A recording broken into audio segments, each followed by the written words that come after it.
Over the weekend, Tisha Campbell took to social media to let her fans know that she almost fell victim to a human trafficking attempt while filming an independent film in Bronzeville, Texas. Now, according to reports, after Campbell was given a number for a taxi service, two men pulled up in a van and demanded that she get in. Campbell felt unsafe and declined. She was unable to find the man who gave her the phone number and later found out that the number was incorrect. Campbell said the situation felt like a setup. Now, the Brownsville Police Department has gotten involved after multiple outlets reported on the story, and they're saying that after investigating, they cannot validate Tisha Campbell's story. The police department ended their release statement by inviting Campbell to reach out to look into the matter a little more closely. Today, we have our Company Hype analysts, Vanessa Fraction and Pierre, along with a very special guest, Roz Brown, calling in to give their reactions. But first, let's take a look at this clip. Don't freak out, but I think I almost got snatched up. So they don't have Ubers where I'm filming, and I had to call a taxi. So I get this number, but the truck that the van that pulls up is real sketchy looking. But there's a guy in the back seat, right? So when he jumps out, the guy is just standing there. I thought he was getting dropped off, but he's just standing there. And he goes, "Get in," and I go, "What?" He goes, "Get in," and I go, "No." And then I look at the car, look inside the car. It's up, the rubber is pulled up from the bottom. There's dirt everywhere. The back seat looked like it's snatched out for a fucking reason. And so the guy in the front seat, the driver goes, "Get in the car."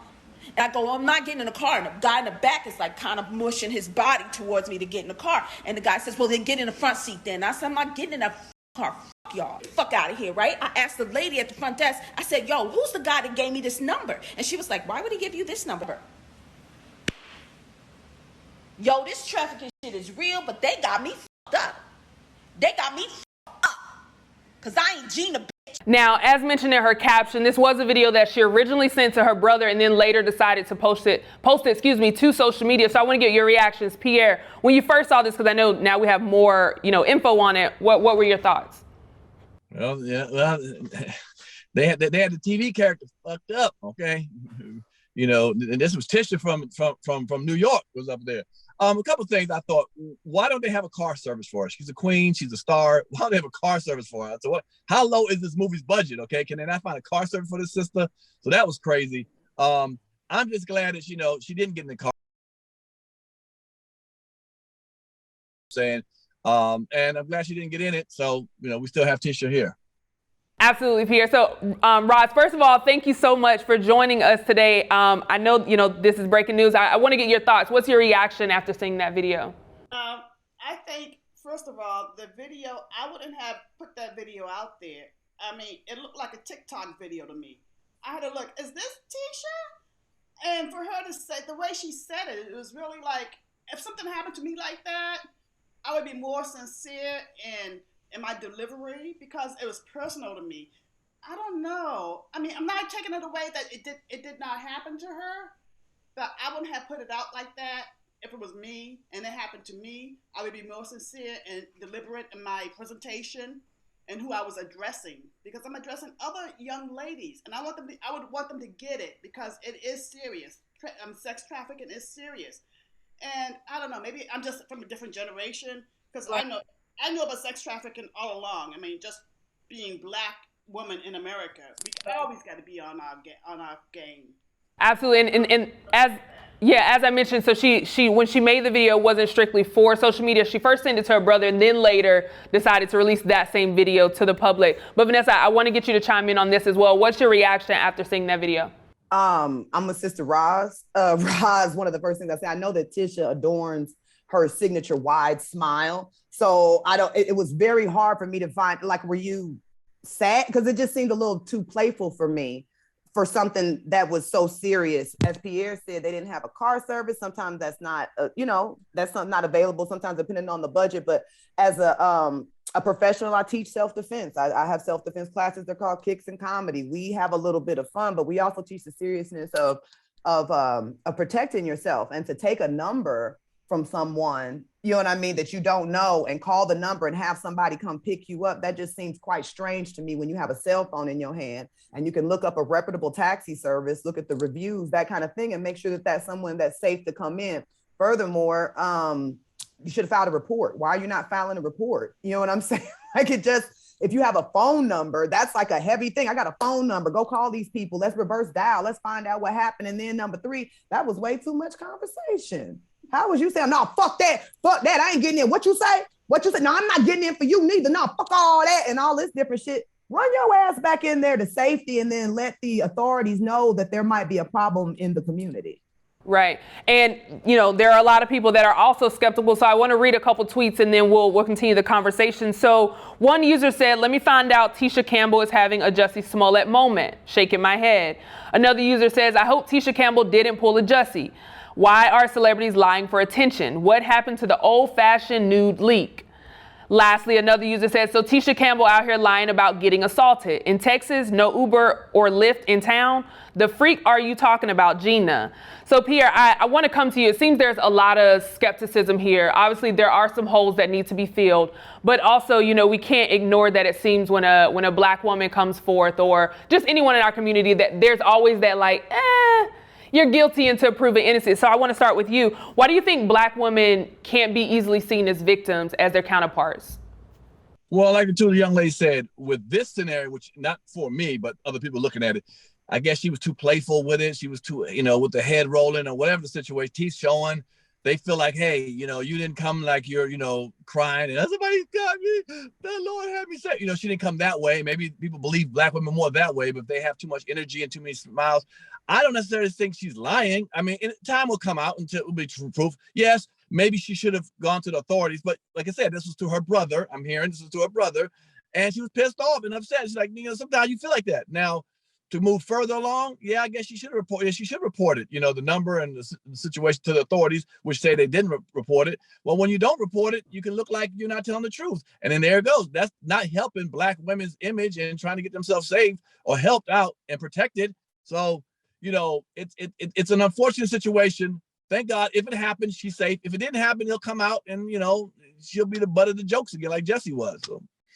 Right. Roz, I want to ask you that same question. Why do you think it's so difficult for people to believe Black women as opposed to their counterparts in situations like these? It goes back to slavery days and just being discriminated against and people thinking that we're less than human, that Black women were just sexual objects and our lives don't mean as much as white lives. And, I hope it's changing now, but we still have a long way to go.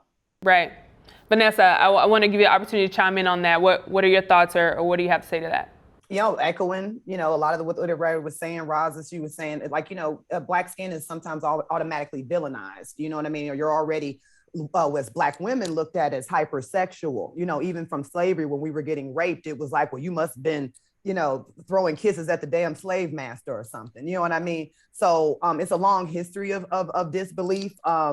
As Pierre was saying, it's not that I don't believe that something happened, but for Tisha Campbell, her particular situation, her to be in this industry as long as she is, and I would assume worldly, because of her status and so forth, I just don't understand some of the things that went on and why she would. And sometimes we forget, some of those quick safety precautions and stuff like that. But I just don't understand why this would have went the way it did and for it to be so serious and for you to first send it to your brother like, man, this shit trippy, but then say, you know what? I want to make sure no one else is being harmed. So instead of calling the police and giving them the phone number that you were given, you chose to then put it on a social media thing and that was your way of letting the world know. And I think there might have been another appropriate way to sincerely help that community if you really thought that they should be on high alert, So I'm not saying it didn't happen, but I am saying that there's some things that she could have, and I wish she would have done differently, and hopefully that she would do differently in the future for her own safety.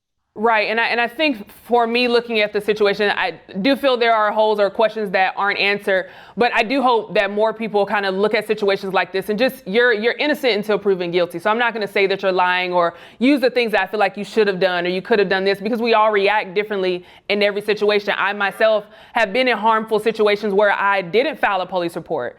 There was another time where somebody tried to break into my apartment. I tried to file a police report and I was encouraged not to by the police officer by saying, oh, well, you calling in is the same thing as filing a police, and was just discouraging me to do so. So it's difficult for me to look at situations like this. And yes, there are holes, But as a Black woman, and just because I know what we experience as Black women or just Black people currently, it's just difficult for me to just, call her cap or say you're pulling a Smollett or anything like that. It's just, hey, there's some things I don't understand, but I'm glad you're okay.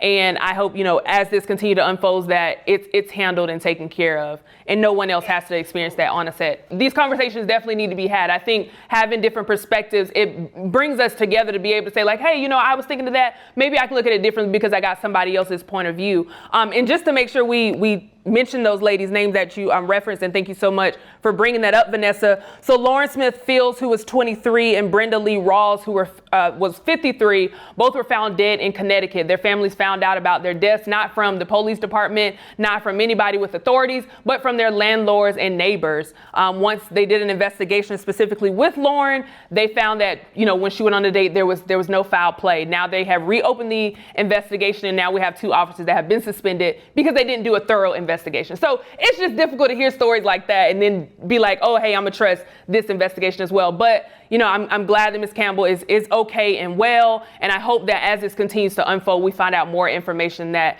supports her or just supports the situation, because sex trafficking is real. So again, as always, I appreciate y'all for chiming in. I love conversations like this, being able to get different perspectives. But before we head out, we do have a special guest, Ms. Roz Brown. So I want to go around, just see what you guys have coming up, and then we'll close out. So Ms. Roz Brown, if you could just tell us how to keep up with you and what you have going on. Find me on Instagram or Facebook under Roz Brown, and also my page, my webpage is Roz Brown with the E, BLOWNE.com. And before we close out, I want to know what you guys have going on. So Pierre, next, what do you have going on? Of course, my Pierre's Panic Room on YouTube. Please support that. Keep supporting that. Thank you so much for those who have supported it. Also, I'll be doing comedy February 12th in Johnstown, Pennsylvania, and at the Holiday Inn. Please come out and see me there. And I'll be in Chandler, Arizona, February 18th, 19th. That's in Arizona, Chandler. Looking forward to doing that, y'all. So I'll see you in Chandler, Arizona, and I'll see y'all in Johnstown, Pennsylvania the next couple of weeks. Absolutely. And last but certainly not least, Miss Vanessa Fraction, Miss Action Fraction, what do you have coming up? Well, I love being here with Comedy Hype, so always tune in for new episodes, as well as tune into the Nappy Boy Radio podcast. I'm one of the co-hosts with T-Pain. It's super awesome and super fun. For live stand-up, please join us February 6th right at Comedy Hype Studios for a great show called I Elect. It is comedy, it is jazz, a few games, but it's very adult and a whole lot of fun. Tickets are available at the door, and it's from 6 to 8 p.m. And also on February 26th, I will be at the Bonkers Comedy Club, which is inside the Potawatomi, I know I said that messed up, casino in Milwaukee, Wisconsin. So Milwaukee, Wisconsin, February 26th, come see me at Bonkers Comedy Club. Awesome. Well, as always, I appreciate you for joining us. Ms. Roz Brown, again, thank you so much for joining us today. You heard from us. Now we want to hear from you in the comments below. For Comedy Hype News, I'm Symphony Thompson. Protect Black women. Thanks for saying their names. Oh, okay. Every time.